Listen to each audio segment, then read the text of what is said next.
do a small test. Bring the mic up to my fuckhole.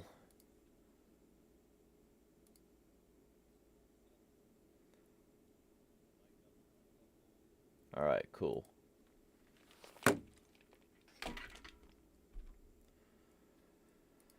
I'm tired.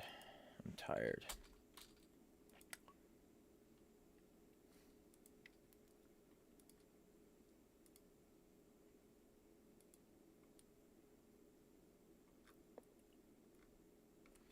Alright.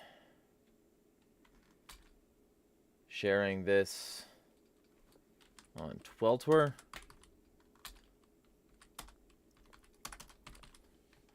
Live weekly discussion stream.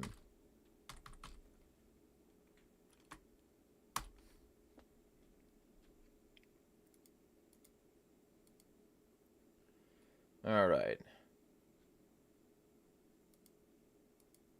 I have no viewers, so that's a good sign.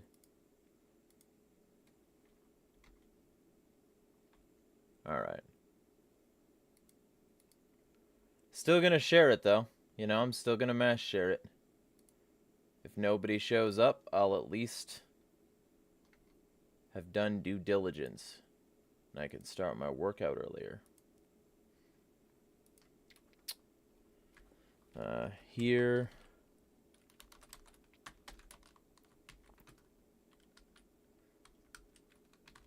Let me just do a VX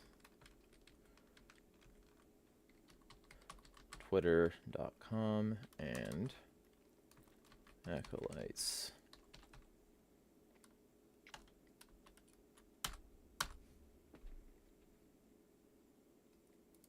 All right. Then throw this in general.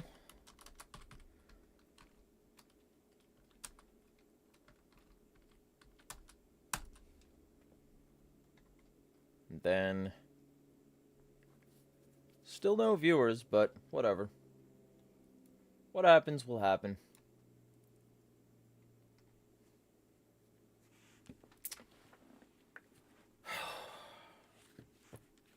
But for the record, and for anyone who is interested, after this stream, I'll be beginning the process of uploading a video that is currently exporting. And this will be the first video back in a while. I should have been back a lot sooner, but I've sort of been focusing on manual labor jobs. But those manual labor jobs are drying the fuck up. Partly probably because it's winter, and partly probably because I'm not a bitch, and I'm not going to be treated like one by somebody who is getting me work. Yeah, a good example yesterday was I was trying to assist, you know, this was part of what I was being paid for, with moving a block out from under a bunch of lumber that was being awkwardly levered upward. And that lever was placing pressure on the back of the brick. And I could tell that because it was slightly jostleable before and then completely unjostleable afterward. He was unwilling to accept this and claimed that looking down, he could see it wasn't touching. This wasn't true. I could feel it. I knew it was touching, and I knew that the fulcrum was putting all the pressure front to back with this giant stack of lumber. Now, what we should have done was what I said from the beginning, which is move the lumber off of them and get to the bricks underneath. That would have been fine. But instead, we did this awkward bullshit. And he, when I challenged him, started to do things like bet me the entire 8.5 hours of pay he already owes me, and call me an idiot. So I said, fuck you. Because if you want somebody to call an idiot, that ain't gonna be me. be professional with me, and I'll be professional with you. And this is just the latest in a long series of unprofessional bullshit. So there's every likelihood that I won't be doing work with this person anymore. Because after that, he blew up and said, I can't work with you. And damn right, you know, if you want somebody to work with that includes the ability to treat them like garbage, and have them, you know, take that without responding, yeah, that ain't gonna be me. So, the fact that I won't be a bitch probably got me out of a significant source of manual labor income. But what that means is that I'm going to really focus hard on getting content out there reliably so that I can actually reliably get shit done for y'all and earn a paycheck that way, the way I used to do it a while back. Because this is bullshit, and it's been bullshit for a while, and there's a lot more instances like that that I haven't mentioned that I could, but I'll just leave it at there for now. So, hello, Jester. I'm going to be focusing on a lot of content and a lot of things to actually, you know, stop letting my audience down. Because I was doing the manual labor because it was a source of income. And now not only might it not be a source of income, except from the landlord, who I'm basically working off segments of rent, but it, you know, yeah, it's been taking away from a lot of the time that I was spending making anarchist content. So, I'm just going to start making a shit ton of anarchist content. That's my goal. I'm going to focus on that as much as possible. I'm going to get as much of that done as possible. And I'm going to stop letting y'all down. Because it's been way too long since I had routine content production schedules, and a significant part of the reason for that is that I would be spending 7 to 8 hours a day working for that. So, there you go. That's going to be more of my time. Liberimer, do you hate the ATF? Yes, I definitely do. And I don't know if you saw that video I sent about the ATF earlier, but I thought that was amusing, and I thought you'd probably be amused if you did. It's a short in Commons channel. Jester says, your well-being and source of income comes before content. Remember to take care of yourself. Yeah. So, I'm definitely going to be focusing much more on content. Because that's literally better for my well-being. I can say what I want. You know, people will yell, people will be angry, but at least I don't rely on most of the angry people for my income. So, yeah, my focus is going to shift. It has to shift. Because I can't keep doing this. I can't do the thing where I have to consistently not only waste time and money, but take abuse, you know? It's not going to happen. I've got to find ways that are self-sustaining. And one of the ways that I am going to work on that is, as many of you know, I have a MIDI keyboard. And all I needed really was good software in order to make that MIDI keyboard work. So I took the leap and I bought a decent DAW, and I'm going to be using that decent DAW for the purposes of making music. And I'm not only going to be making music for my content, but also music that I've been wanting to make for a while. So that's going to be there. And in general, I'm going to start accelerating a lot of the content that I've been wanting to put out for a fucking long time. and getting back on my daily vlog grind and putting out short form content and doing whatever I absolutely can to make sure that I earn a check and can pay for my living based on that rather than based on spurious income from people who hate me. So, there's that. You know, if I get the occasional manual labor job from the guy again, you know, might take it. Maybe not. But it'll certainly not be a majority of the week.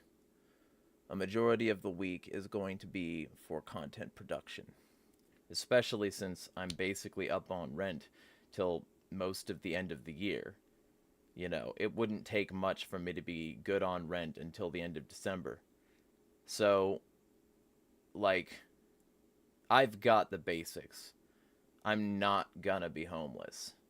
Now I just need to do silly things like earn fucking food. So, there's gonna be a lot more content. And one of the first things that's going to be content is a video on the mass shooter in Maine, which is going to come out immediately after this stream. So, there's that. But I know I've been letting a lot of my audience down. I didn't like doing that. There were a lot of times when I would be out there on a job site and I would just know that I was missing time that I could be using for literally anything else. Sitting there hating it. Hating.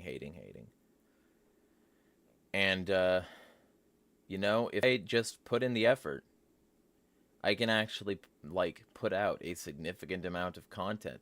I've got all these issues. And one of the issues that I'm going to be covering very strongly is the Israel shit. And a bunch of other shit, right? So, there's no shortage of things to talk about. There's no shortage. I've just been short. And I've been short because I thought for a moment maybe if I just went and got real work that I could more effectively work toward, you know, Anarchy House, which is a project that I've been wanting to do. And I'm still going to be pushing for that. And I'm going to partially, one of the things that I'm going to be doing is, you know, once I get rent until basically the middle of next year, which is still something I'm going to be doing, like by working my ass off for the landlord, over the next few months. After I'm done with that, I'm going to start asking to be paid in cash. And when I start getting paid in cash, I will be able to fucking make my baseline expenses while paying no rent. While I do that, because my rent has already been paid, you know? While I do that, I can do things like buy a year of phone service. While I do that, I can do things like save up. While I do that, I can really focus on making short form content, because currently Facebook is the only platform to have monetized me. So if I just really crank out short form content for Facebook, I could be looking at an actual, like, on the books income of a substantial degree. All I have to do is really earn it, right? And at that point, I can do things like, you know, get on mortgage agreements and fucking rental contracts and shit like that, you know? So that's going to be a significant part of it, is trying to figure out how I can really use the fact that I've got monetization on Facebook. And try to get monetization everywhere else, like, but that'll involve making really good, high-quality content on any channel I'm trying to put it out on, instead of just low effort, whatever happens to extrude that day. I'm going to be trying to make extremely high quality stuff. That's going to be a focus. And the video that comes out after this will at least be a start. It's not like the best quality stuff I've ever done, but it's at least somewhat quality, you know. So, Anarchy House, Jester, is a project basically trying to get a bunch of anarchists on board with moving to Spokane. And basically, we would share expenses. We would try to do things like sustainable gardening, growing food instead of going to stores as much as possible. You know, as much of that sort of thing as we can do. And effectively, if we can do that, we will have the baseline resources taken care of, and we can focus on doing things like anarchist content and activism and, you know, getting people in places so that they can help people when needed, active coalition building, building bridges, trying to help the local community so that anarchists have a good reputation here, and shit like that. Like, real world, sustainable, and organizing, like, activism. That's what Anarchy House is going to be. And also, of course, a stable place for people who want to get involved. It's going to start small, and it's going to move around a lot at first, because the general idea is we don't have enough money for, like, what we really want, which is a massive complex yet. But when we do, it'll, like, I don't know how familiar, because you're the only one here as far as I know, you are with Anarcho Village, Jester Kitty, but basically there was this project in the 70s and 80s called Anarcho Village. I think that's when it was, if I remember correctly.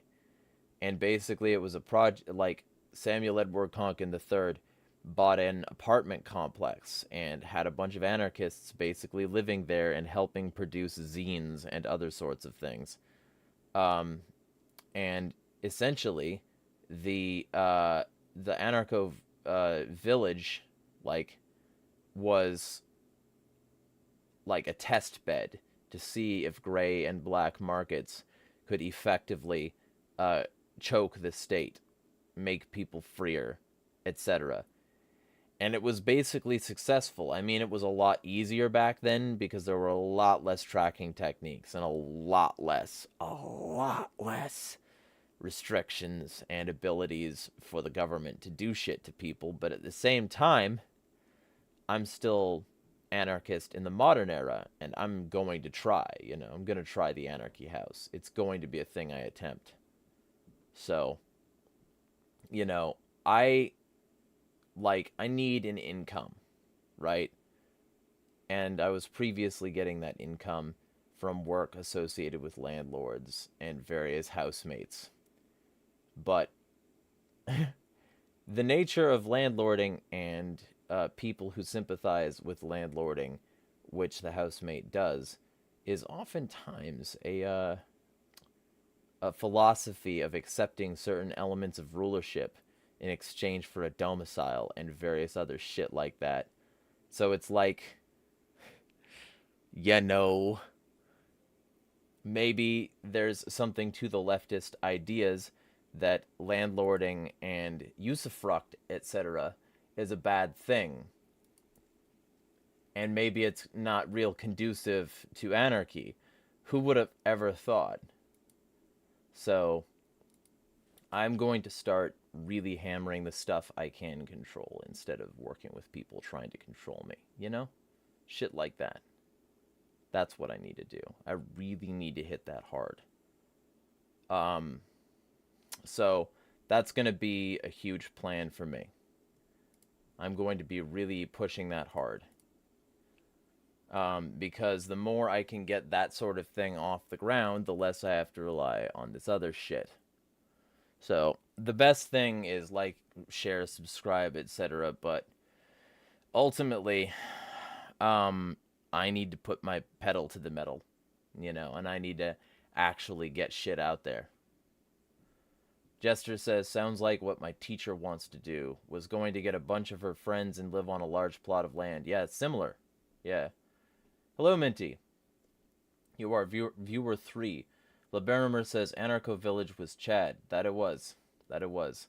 Also, fun fact, YouTube has been telling me I had one viewer, like, most of this time. So, I think maybe YouTube is, like, trying to gaslight me and suppress certain people from the numbers, because it was saying Jester, basically was saying Jester was here and that you weren't Liberimer. So,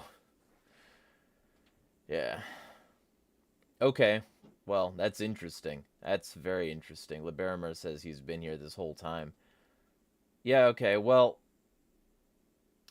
I'm not surprised. YouTube doesn't like this kind of content. They're certainly not going to like the kind of video I'm putting out very shortly after this stream. But I'm going to start putting out, even on days when I'm doing a stream, I'll be putting out videos, because I feel like the excuse of I have a stream that day so I don't need to put out a video sort of turned into a bunch of other shit like that. I want to put out a video a day even if I'm doing an article. I want to put out a video a day even if I'm doing a stream, or even if I'm on somebody else's channel. I want to be consistent. So that's going to be a goal of mine. Jester says, that one viewer is me because I'm so slay. Now it says 4. Yeah. Yeah, it's like it's like it wants me to believe I'm not being watched by anyone, just like hashtag give up. Jester says it could just be a glitch or someone tabbing out. Ah. I mean, that's possible. Hello, Valor.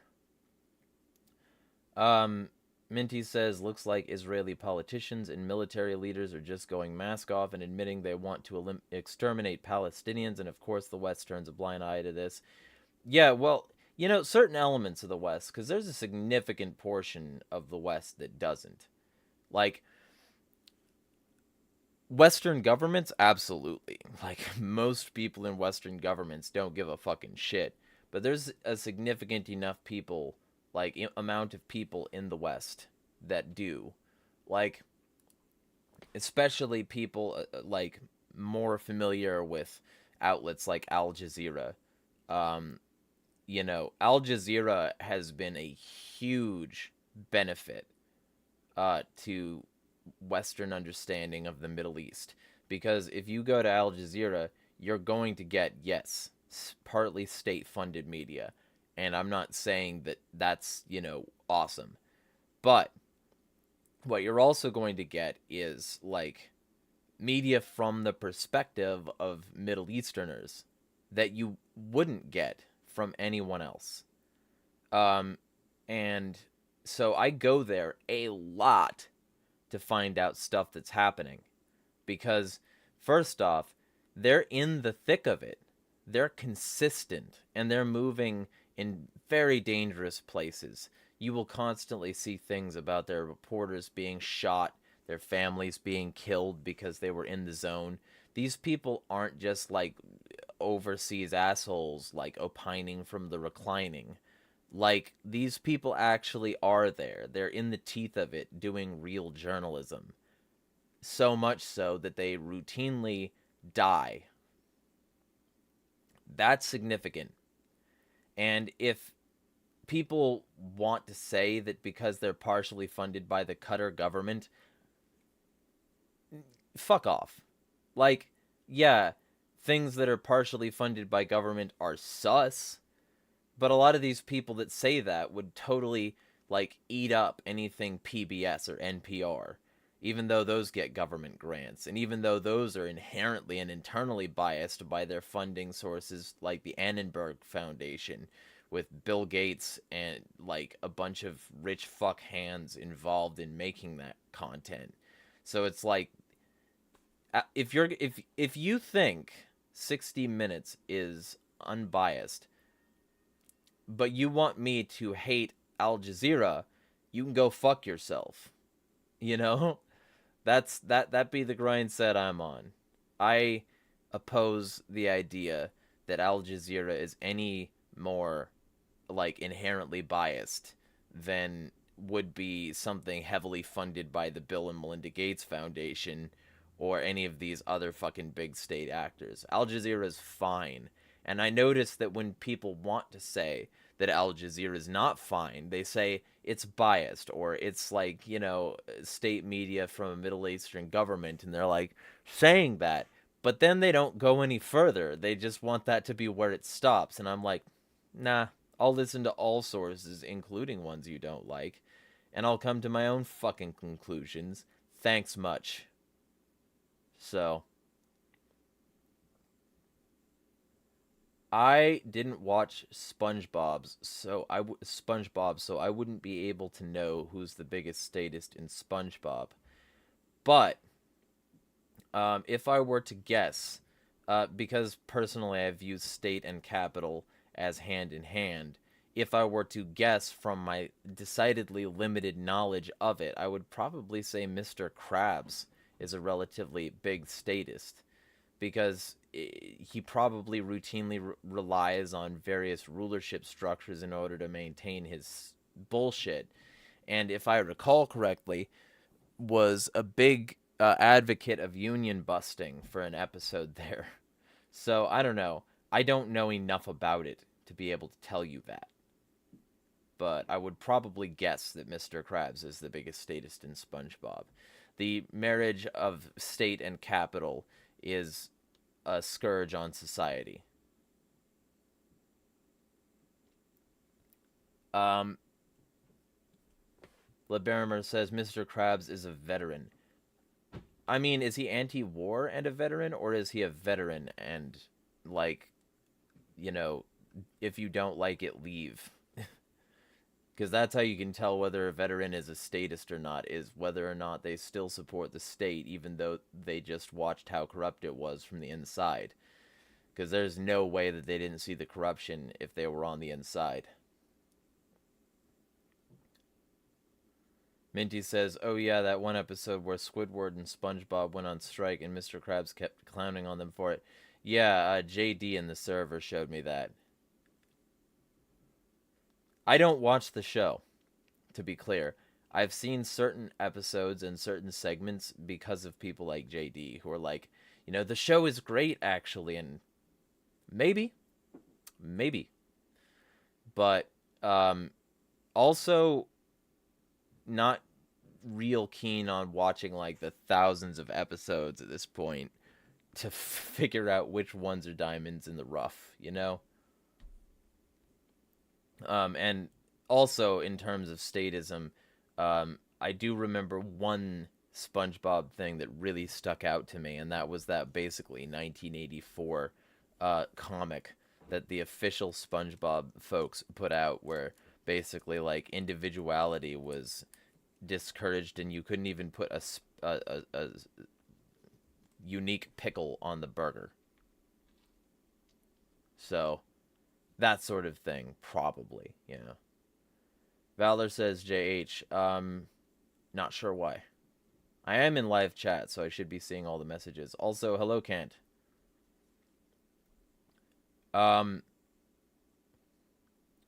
says, only the first 3 seasons are worth watching. After the 3rd season, the movie came out, and the original creator left the series and then died. Afterward, the series just kept going to be a cash flow for Nickelodeon. Yeah, and didn't they have, like, don't they have, like, a prequel now where it, like, retcons a lot of bullshit? Because if that's the case, then, I mean, if they're trying to do canon prequels that retcon shit, then I don't know how they still have fans unless the existing fans are just fucking new kids who didn't watch the originals and don't know them well enough. Valor said, we went down a pretty sketchy road, a bunch of homeless people. Okay. Did anything happen? Was fun though, and we almost went deaf. Why? Also, LeBarimer, all the memorable moments of SpongeBob that you see are in the memes come from the first 3 seasons.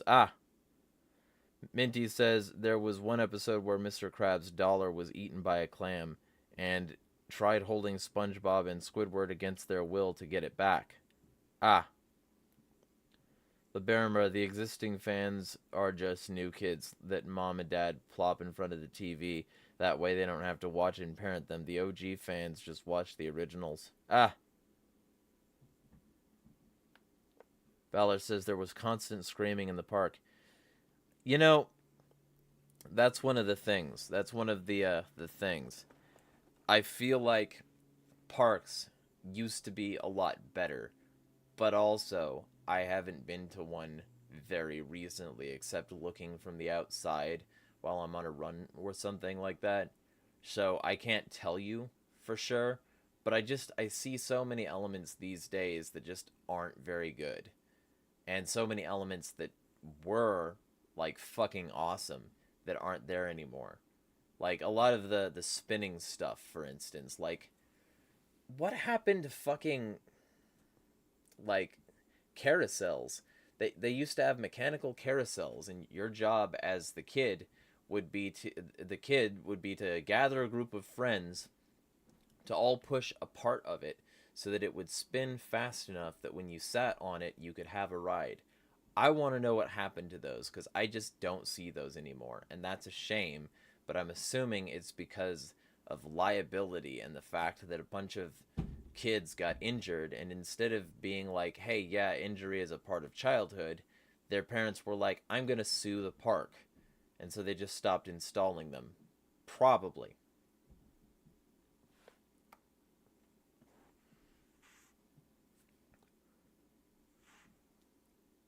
Valor says animatronics and actors screaming at it. Oh, so you were at an amusement park. I probably misinterpreted what you meant by park.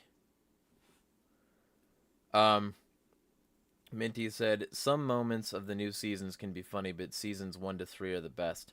Liberimer says, I remember as a kid on the street I grew up on, we had a park, and the park had a sand substrate so we could go there and build sandcastles. Yeah, and now a lot of them just have wood chips, and those things just suck to be on in general.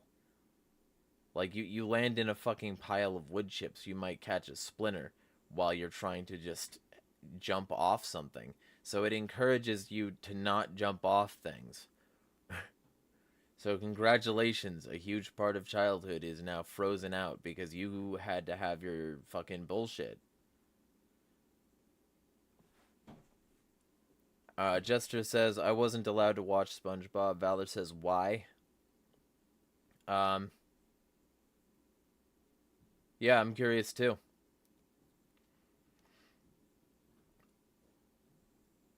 So I'm assuming from the cool thing, like, like you aren't familiar with those carousels, because those carousels were fucking huge. Like, oh, hello, Jack. Like, for me, those carousels and this smaller version of it that was like a one-person carousel, but if you got started on it, it used your natural motion to really whip you around. So if you got started on that fucker and you were like remotely going fast to begin with, you were going to be whipping around like a ballerina, but like off kilter and with your ass in that sling. So you'd just be like, and so a lot of kids would just like sit in that and like it'd be off kilter, and they would just spin a friend in it and see how fast they could get the friend going. And some of those things weren't built as well as others, and those broke. So it wouldn't surprise me if that also went the way of the fucking Karen. So many things just gone, you know?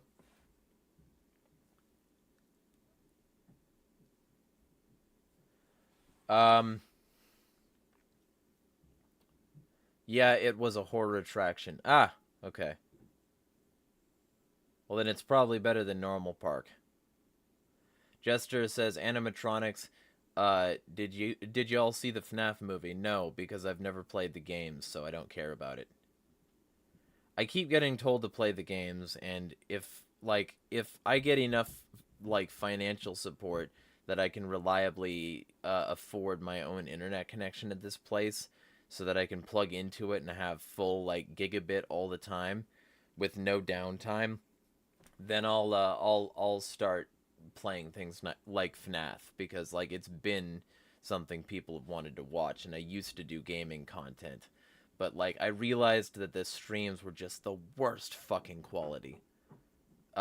Just choppy and, like, pixelated and so fucking bad quality, and that made me want to stop, because, like, I had barely any viewers. When I did have viewers, the viewers were partially, like, upset by the quality, and I need to have, like, an actual wired connection. The router here is not mine, and it's at the other end of the house, so I'll be getting my own internet connection as soon as possible, so that I can do things like that and a variety of other things. But right now, no. Yeah, I have, you know, professional software I need to buy before I do anything like that. You know, if I had $100 right now, I would be re-upping on food, you know, and getting professional software. But I don't yet, because I'm waiting on pay from one of my gigs, and because I'm also, like, trying to save for the next month of expenses. So there's a lot of stuff. There's a lot of stuff that comes before me getting back to gaming. But when I do, one of the things I'm going to be doing is that. Because I have a strong feeling that it won't be that difficult playing FNAF. I have a very strong feeling that it's not that difficult. I might eat my words later, though. Jeremiah, what are your... sorry, actually, I gotta scroll up a little.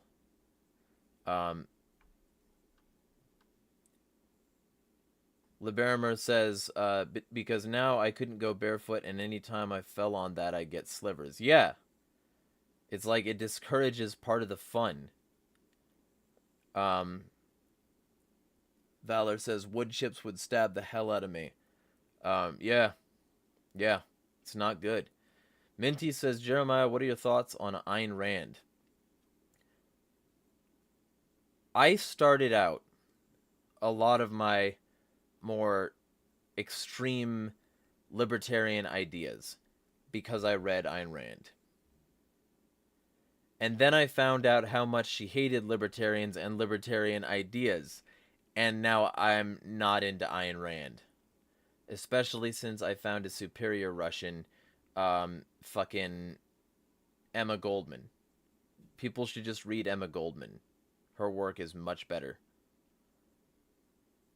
But I mean, The Virtue of Selfishness, for the most part, has a huge amount of good points in it.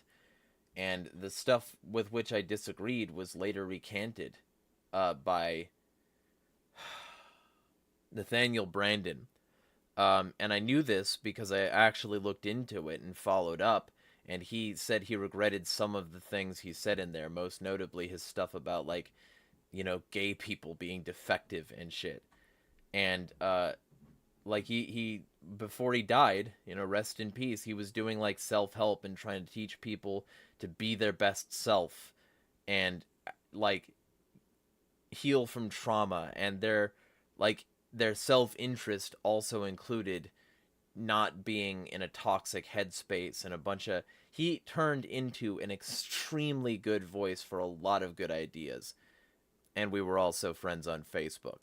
So, in memoriam, you know, he turned out a lot better than Ayn did. He tried to evolve. Ayn just dug in her heels more and more and more, and got more and more and more callous and bitter, and she called libertarians thieves of her ideas and said she hated them, and it's like, you can only bitter bitch your way through life so hard and so far, you know? So, that's my thoughts on Ayn Rand. A lot of reasonable ideas, a lot of unreasonable ones, and a slow decay into being an old bitter bitch on government welfare. You know? Jester says, I saw it. It was actually good. Jack says, pea gravel in the socks is horrible. Yes. Yeah, it is. That's the other thing, like gravel. Gravel is fucking everywhere now. And, like, you know, I can get it if you want to fill in some shit and have your compound look more uniform. But I don't like it. I have not liked gravel. It's unnatural feeling. It has, you know, sharp edges that need to be tamped down.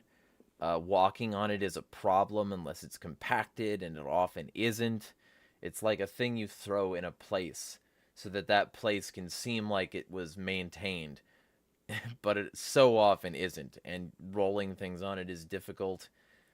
Um, and like putting any sort of gravel in a place where children are supposed to play seems doubly fucked to me, because it's like you just want these kids to get broken small bones, don't you? You fucking jigsaw fucking sadomat. Like, I no.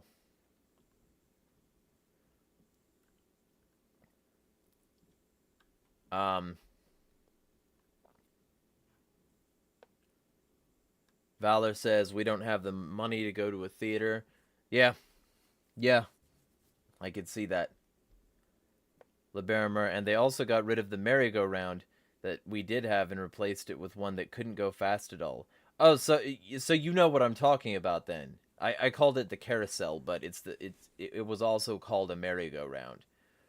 Um, like it's very much a staple as far as I'm concerned.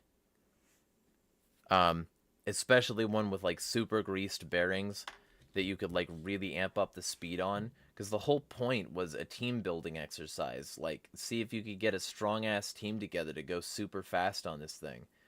It was fun. Jester says, because my brother started acting like SpongeBob and my dad got annoyed. That's the reason Jester couldn't watch it. Ah, not surprising. That's the reason I didn't watch it, because he acts like that, and it annoys me. Like, I don't want to hear some high-pitched fucking going, I'm ready. Like, no. Jack says, hey Valor, hey Jeremiah. He also says, LOL, watching FNAF with my daughter later. Had to do it late at night to be extra spooky. Valid. If you got a kid, I mean, go for it. What are we doing? Valor says, I want to watch the FNAF movie so bad. Can't. Never saw one of them personally, just remember from media. I don't know what you're talking about. I'm assuming you're talking about the carousel. Jester, the way they make your hands feel, they didn't even taste good. I don't know what that was in reference to, but I will respond if you can remind me. Liberimer, there was also a wooded area by that park, and me and my brothers would always go grab fallen branches and sticks from there and fashion makeshift weapons out of them. That's a staple of childhood. Also trying to like be the main character and use the stick in a flashy way to fight. Fucking childhood gold. Especially if you could find a metal stick so it felt even more like you were holding a sword. Like, I would go find pieces of rebar and do fencing exercises with whoever would do it.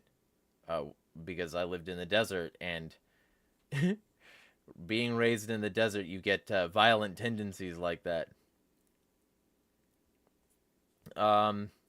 Minty says, I've only played the first FNAF. Valor says, favorite FNAF character, Jester. For humans, it's Henry Emily. For animatronics, it's the marionette. I don't know either of those references, so I'm going to stay out of that. Liberimer, we'd make swords and spears and shit and then play soldier and have massive fights and shit. Was so much fun, but the boomers always got so livid whenever they saw it. Yeah, I'm not surprised. Like, it was already helicoptery for me, and you're like Z, you know, fucking... Because how dare anyone ever get hurt as a child, but also corporal punishment is totally okay. Yeah, you keep maybe hurting each other, I'm gonna hurt you. To show you how hurting people is bad. Almost like it was never about safety to boomers, but about destroying a child's freedom and creativity. But that's just me. Don't think much into it. Yeah, basically. Jester says, I love Bonnie and Toy Bonnie. I also loved Michael Afton. I don't know any of those. Can't. I remember playing Foursquare on the playgrounds in elementary school. Yeah, okay. Yeah.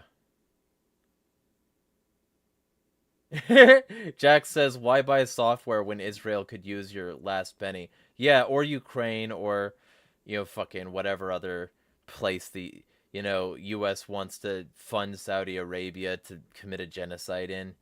Um, yeah, no, I'm definitely buying enough software that I can actually make shit. Because I need to up my creative output and shit like that. I need to get my finances under my control. Valor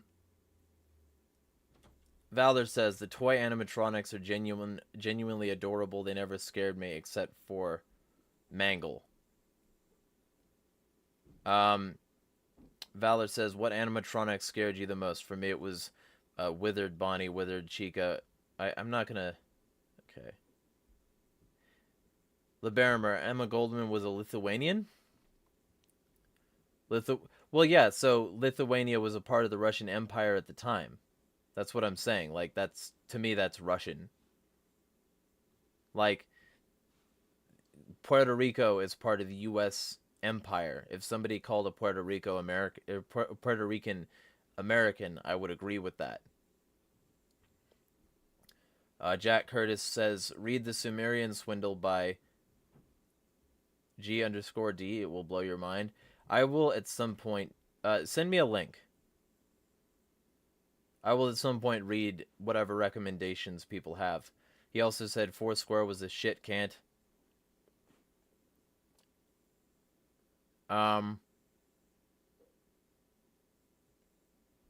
Jester says chalky pebbles they put in playgrounds. Somehow you could taste it even when not eating them. Ah, okay. Yeah. LeBarimer, World War China is definitely on the playbook for the elite IMO. Yeah. Just wait till we got war in Taiwan. Yeah, it's like, but that's the thing. In order to justify calling it a world war, you need enough volatile theaters all combining in the same place. And if people think that the U.S. obfuscated the Western role in financing and supporting Nazis during World War II and Nazi Germany, just wait until all the corporate connections to the alleged bad guys that are still maintained even during the information era, you know, are brought to light, and all these people have to justify it. Like, yeah, you know what? We're gonna say that these people are bad enough that we need to massively inflate the currency and destroy a significant portion of the planet, but we're not gonna get rid of our business dealings with them. We need that shit. Don't think too much about it. Don't complain. Shut the fuck up.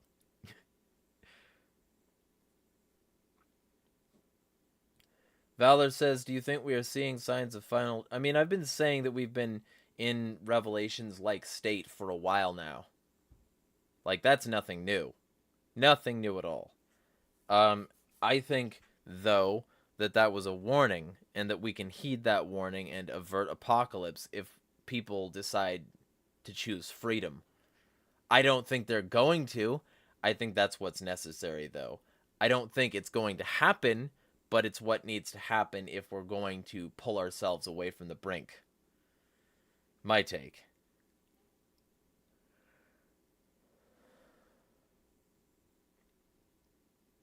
Yeah, LeBarimer says, just wait till we get the Asian front when Taiwan gets hot. Especially if BRICS stays solidified. Like, the U.S. loved pitting China against Russia. The West loved pitting China against Russia because those people are fundamental enemies over some territorial disputes and over the fact that they have, basically opposite problems to each other. I think there was some videos sent in my Discord about that situation. So, like, people in there sent these, and, like, there was enough information in that to, like, basically let anyone know that Russia and China have the opposite strategic problems. And so if they're at each other's throats, then they're exploitable. But if the US government can somehow solidify them by being significant enough imperial threats in the area to where they're like, we should put our differences aside and oust these Westerners and crush their empire because it'll be mutually beneficial to the both of us, their territorial disputes might be a thing of the past, or at least put off until they can crush the West from their presence. So it's not good. None of this is good. And there is absolutely an Asian front involved.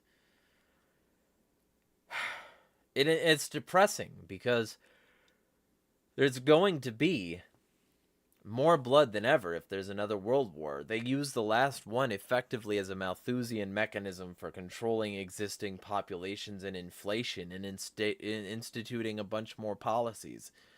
So, and they needed it as a way to test their new systems too. Like, it's sort of like how punch card systems and censuses were basically theorized as ways in order to, like, manage German fucking concentration camps.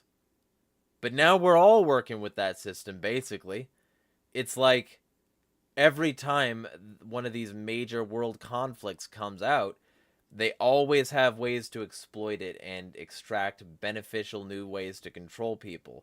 And it's sort of like that with their war on COVID and the fact that we're now living in a much more acute and inescapable domestic facial recognition AI surveillance superstate. Like, it's getting so much worse at a fucking breakneck pace. Also, what's your take on the military recruiting crisis that I've seen, the MSM dub? Basically, every branch of the military is falling massively short on its recruiting goals, except for the Marine Corps. I think that is a way to rally people around the flag. I also think it's possibly partly true, but also it's not like they did a great job of convincing us that they're doing this for our benefit. So a lot of people probably just see around the bullshit. And then, like, there's the other half of it where if they can just, like, flash this crisis, we have a recruiting crisis. There are too few people willing to be our bitches. We need more bitches. We need you to be our bitch. Uncle Sam wants you to be a bitch. You know, if they can just hammer propaganda out there like that, then they can use it as justifying ideology to increase their drone program and their robot programs and all this shit. And, you know, that's one of the funny things is that when people bring up that Biden is somehow an alternative to Trump, it's like, well, Trump got rid of Obama's drone reporting mandate, which was how we knew Obama was the drone king and how we knew Trump was coming close to, you know, matching his pace. So Trump got rid of that. Did Biden put it back? No, he didn't. He can drone whoever the fuck he wants and does regularly and doesn't have to report it. So Trump was already on track to break Obama's records. And I doubt Biden's doing much better. You know? I doubt Biden's doing much better. So I fucking think, probably, you know, I think that we're dealing with, you know, a series of presidents who have zero problem exploiting whatever loopholes the previous administrations gave them and just getting increasingly powerful, a ratchet effect of power, not giving any of it back. And I think one of the ways that that's really going to come in handy is that now that we have this drone reporting mandate having been effectively killed for a decade, wow, that just opens up the whole can of worms for the state to expand their drones and autonomous blah blah programs and And all of this while they're having a recruiting crisis so that they can say, we're just not getting enough people. We're just not collecting enough bitches. So now we need a bunch of robots to do our bidding. And isn't it fun that right around the same time we also have a global surveillance superstate being built up and a bunch of AI? Yeah, don't think too much about that. You might be a little bit dissident after you think about us raising the next Skynet. So that's what I think about the military recruiting crisis. I think it's largely propaganda so they can justify autonomous bullshit.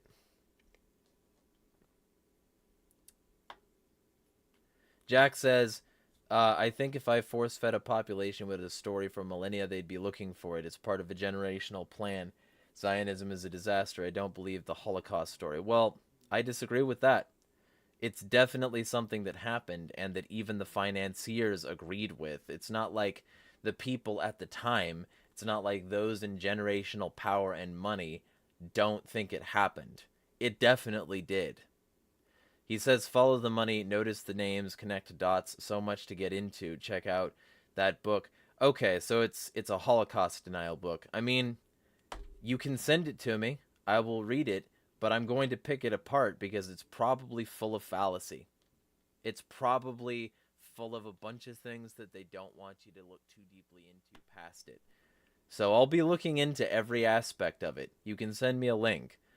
But I already know for a fact that a huge amount of Western financiers and big government fuckers helped with the Holocaust and were really fine with it and corroborated the story and were absolutely right there along with it.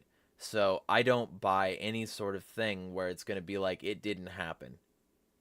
You know, it happened. It absolutely happened.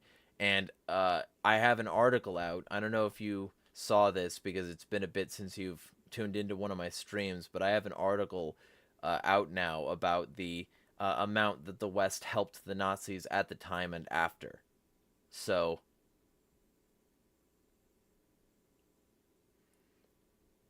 the financiers were mostly Westerners. The financiers were oftentimes like the Rockefellers and the Bush family and the Koch family and the guy like the father of Klaus Schwab and all of these major money players now and all of these people involved in the high echelons of power.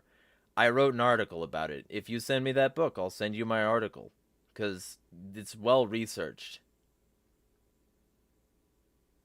LeBarimer says it was really strange going through high school when you would see the kind of kids that would sign up for the military, almost all of them who did it because daddy was a soldier and they got to make him proud. Yeah, basically. Like in families living vicariously through their kids and not parenting them properly enough to make them realize that they don't have to do what the parents did. LeBarimer, I remember a guy I knew in high school was totally convinced he'd be a Navy SEAL. I think he's just some sailor stuck on some boat right now. Yeah, basically. And like you can look up videos, compilations of like people asking, you know, what would you say to your recruiter?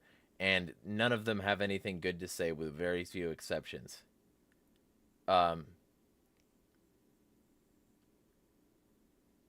Also, the frog in the boiling pot is not real. Frogs will get out of warming water. Like, that's not a real analogy. Never was. LeBarimer, soldiers get paid less than Chick-fil-A workers, so, like, you really gotta wonder about the kind of psychology and manipulation needed to convince someone to risk life and limb for that pay, especially when we know how good the VA is at taking care of veterans. Yeah, basically. And the military to prison pipeline. Yeah. Hella. Hello, Eek. Even if it was 6 million, the Russians lost like 20 million. Yeah, and like it's funny because a lot of the people who were responsible for like killing the Nazis were Russians.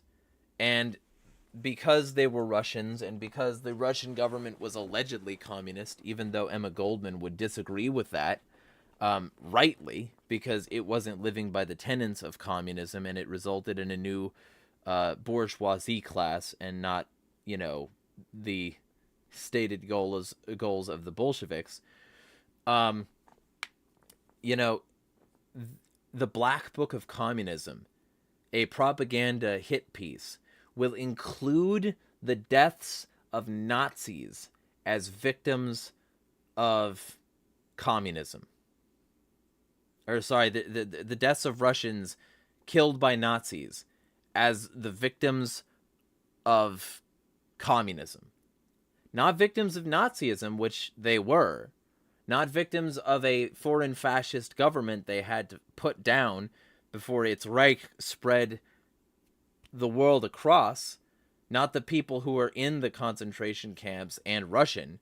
No, it's communism that killed those people.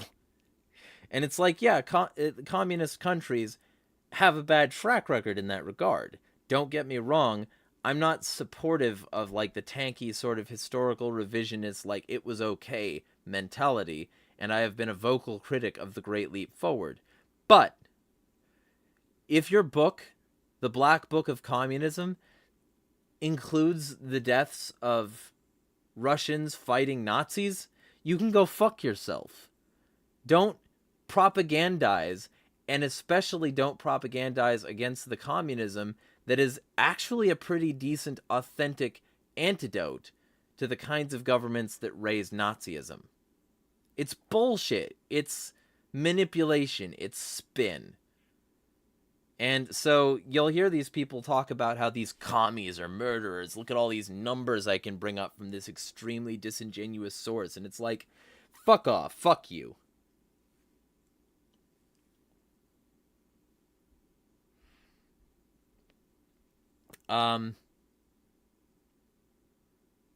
LOL, I googled that, and it says how the Jews betrayed mankind. Yeah, of course it says that. Yeah, of course. Because they're the only ones who did. And mankind was really on team them. Fucking wow. And I bet you the kind of person who normally promotes that book, I bet you that that's the same kind of person who says 6 million wasn't enough, or that says that they've been kicked out of 106 countries despite there being no actual evidence of this. I bet you that they're the kind of person who just unironically repeats whatever the Daily Stormer puts out. I'm not saying Jack is that, but I am saying that the average person who shares a book that says that the Jews betrayed mankind is probably just an unironic fascist parrot. The kind of person who generally shares that book is probably a Nazi and an unironic fascist parrot.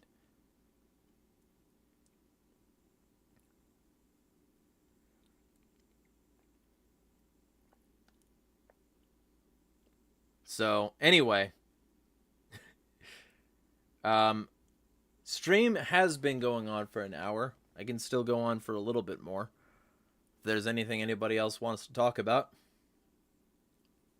Because I think I've driven that subject into the ground. And I'm going to be doing reviews of a bunch of fascist propaganda, so feel free to send me anything like this. I'm going to be, like, comprehensively going over shit like this and trying to knock the foundation out from under things like it. By creating a system of infinite numbers, they didn't do that. And there were plenty of non-Jewish people who were also responsible for the present banking and loaning system, including the Rockefellers, who are currently behind the CBDC and who backed the Nazi government and eugenics programs that were especially anti-Semitic and anti-Jew. They didn't create the modern system. There are some of them in high finance, absolutely, but they didn't create infinite money. They didn't create infinite numbers. They didn't create that.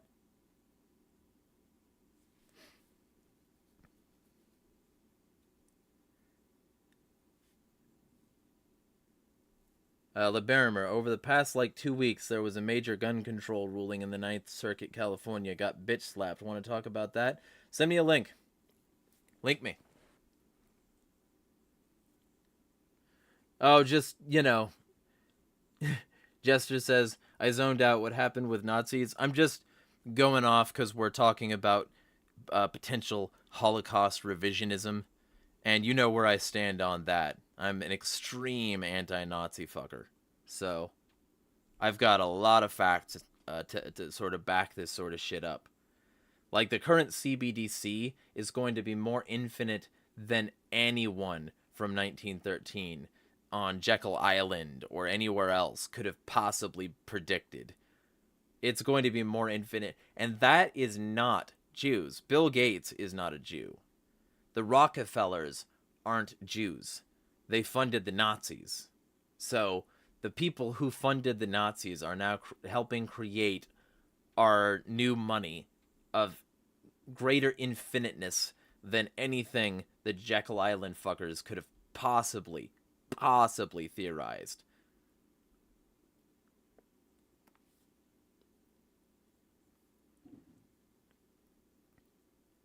Okay, if you're going to go thousands of years back, I'll read the book.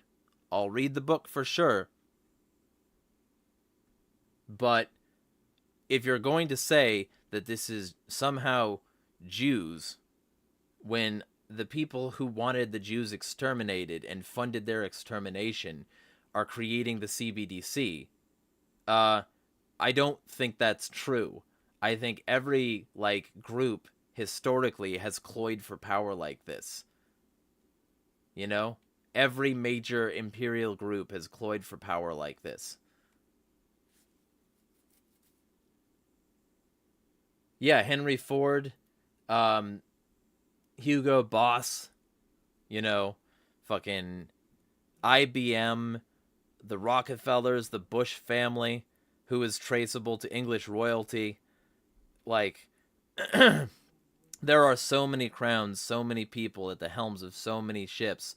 I'm not going to blame one cluster of boats for all of it. That's irrational. So, I'm not going to say that the Holocaust didn't happen because this one group has to be wrong universally. It's not going to happen. That's not rational. Patriot Eek says, worse, Israel just took the bait and they're being suckered into a conflict that will destroy it. Well, the state of Israel's wanted this conflict for a while. They've just got a little bit of Palestine left to obliterate. It's... I don't know if you saw the stream I did with Kareem Eek, but I did a whole stream against the state of Israel, basically, and talking about the context of the Gaza-Israel conflict. If you didn't already see that, I'll link that to you, and you can, let me know what you think.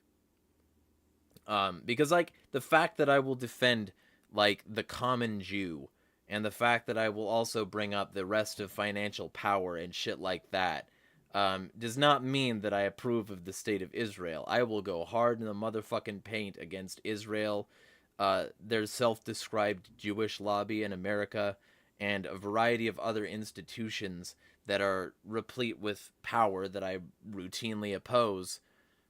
And I'm not afraid to go against certain elements of it just because they happen to be helmed by Jews. I'm just not gonna say that they're not all being helmed by fuckers who want the same fucking shit. Ukraine is overwhelmingly Nazi, and Ukraine's overwhelming Nazi ass started out with a decalogue of the Ukrainian nationalist where they said that they had to enslave foreigners. So it's there's bastards everywhere. These motherfuckers are everywhere. Any Palestine charities you would recommend donating to? Not as of now, but if I I'm gonna be going through, because that's a good video topic. I'll be going through this week and seeing which ones I can find out that are actually worthy of support, and making a compilation video where I recommend them all.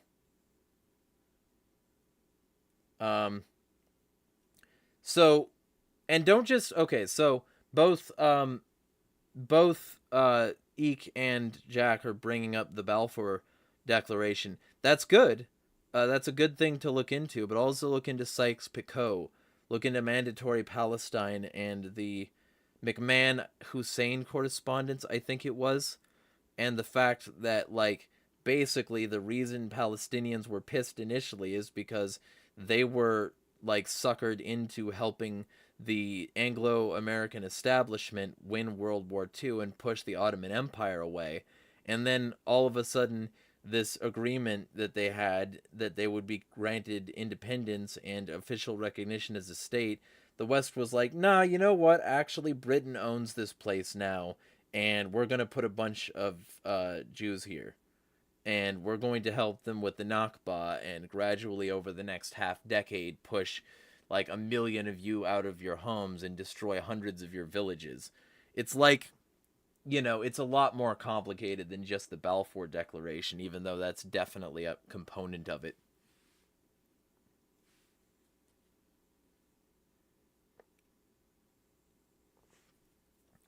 Minty says, reminder that early Zionists boasted how their movement was a colonial one and wanted support from the British Empire. Yep. And that's what they got. They got support. Because Mandatory Palestine was basically just, hey, Britain owns this place now. You know, we don't have to provide justification. We don't have to live by our agreements. We own this place now, and you will do what we say. And then the Nakba happened.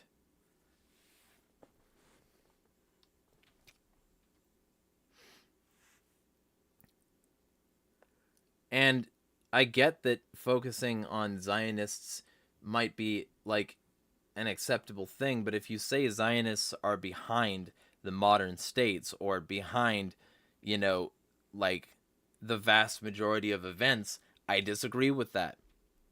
I oppose this mentality that as long as somebody is a Jew, you can point to that as a failing automatically and categorize them as part of the ruling class. Like all these people who just like they'll post a list of faces and or names, and they will put a State of Israel flag next to that face or name in their list images thing. They don't care if that actually connects them to any form of power. They don't even care if that person is against what the State of Israel is doing. As long as they can just put that little flag next to them, they can imply everything they want to all at once without any proof at all.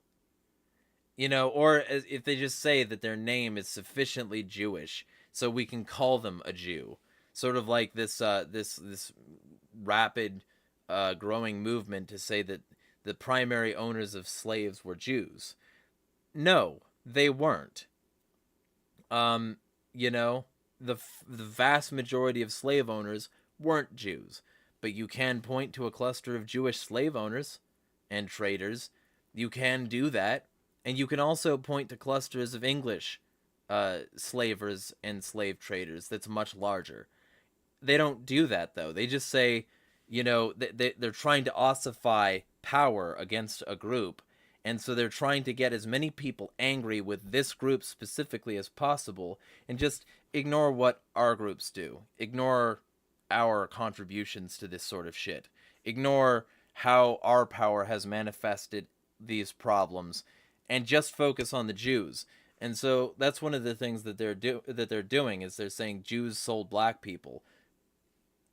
Yeah. And so did everybody else.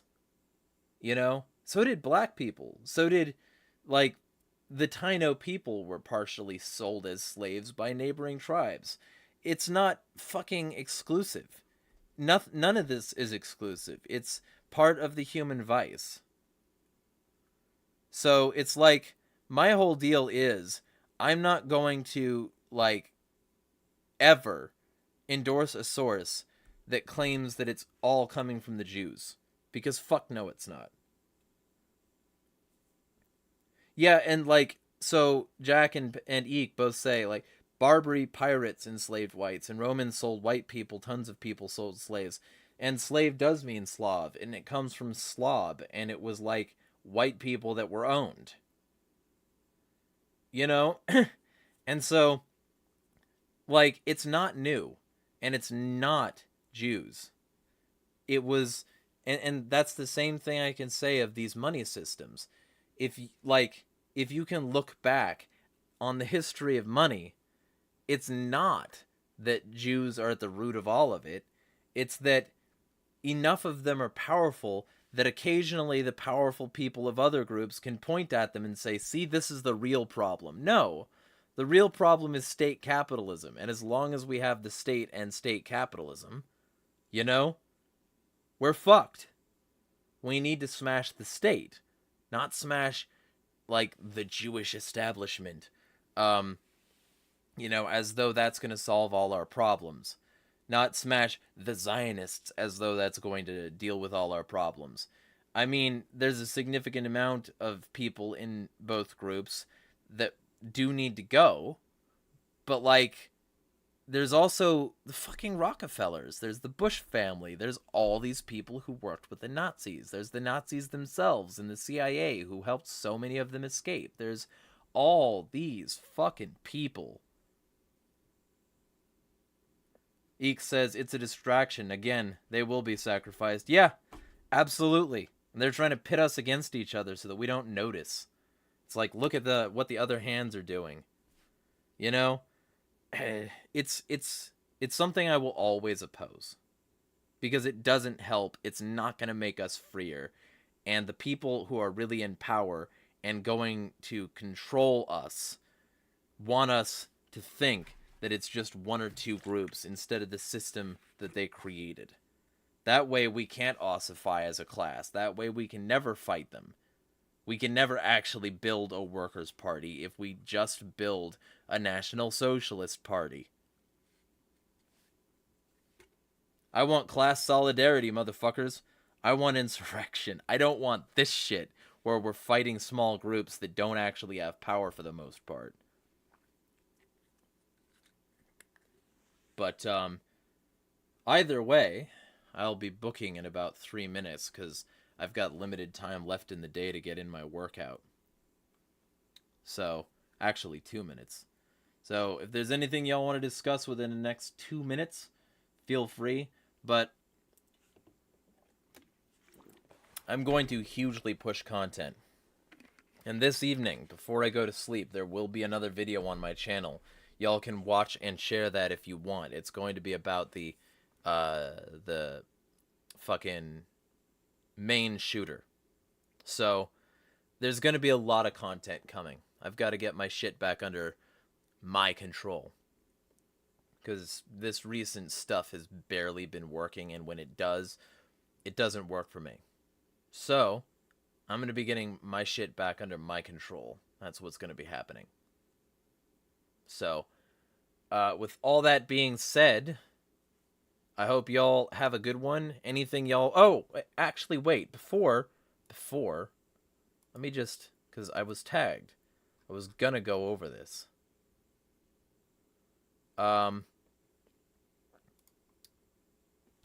So I'll spend like a good few more minutes on this, because I promised. MSN. Federal judge strikes down decades-old California ban on assault weapons. A federal judge has overturned... Okay. U.S. District...